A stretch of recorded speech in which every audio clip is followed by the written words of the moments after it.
Hey, alors on se la termine cette galette 100% maison? Chope une douille de 15 mm pour réaliser le pochage de ta frangipane. Commence donc par bien garnir ta poche, qui semble opérationnelle. Récupère ton fond de galette qui était au frigo et commence ton pochage au centre. Tourne autour pour l'agrandir comme à l'écran. Ça ressemble à un petit escargot. Prends une petite fève toute mignonne, bon ici j'ai pris une petite pâtissière, et mets-la au maximum sur le bord pour que le suspense dure jusqu'au bout de la dégustation. Pour coller tes bords, utilise un pinceau avec un peu d'eau et tu badigeonnes tout le tour de ta galette. Attrape ton deuxième disque de pâte feuilletée bien froid et dépose-le bien en face de ton premier disque. Appuie sur ton rebord pour faire adhérer l'eau. Cela va créer un effet ventouse et faire une jointure impeccable. Mais attends, c'est pas fini. On va chiqueter notre pâte. Il te suffit de prendre le dos de ton couteau et de réaliser une petite pression sur le rebord tout en repoussant avec l'autre main le dessus de ta pâte. Après ça, tu dors une première fois ta galette. Ça part au froid une vingtaine de minutes et tu peux appliquer ensuite ta deuxième couche pour t'assurer une belle coloration à la cuisson. On passe au rayage. Pour ça, créer d'abord une petite cheminée au centre qui sera ton point de repère. Regarde bien la position de ma main sur le couteau. Je l'utilise à l'envers et je crée des arcs de cercle avec la pointe de mon couteau sans mettre trop de pression pour ne pas non plus déchirer ma pâte feuilletée. Réalise 5 petites incisions pour créer des mini cheminées et éviter que ta galette ne gonfle n'importe comment. Chauffe ton four à 200 degrés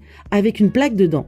Et let's go glisser notre galette sur la plaque chaude pour bien saisir notre galette comme dans un four à sol de boulanger. Baisse ton four à 180 degrés et tu peux la cuire pendant une bonne quarantaine de minutes. Et voilà, elle est splendide. Mais pour la final touch, un coup de sirop dessus pour la faire briller. Pour ça, réalise un sirop avec 50% d'eau et 50% de sucre et flash-la au four 1 à 2 minutes. Encore tiède, je me dépêche de l'emmener chez mon frère.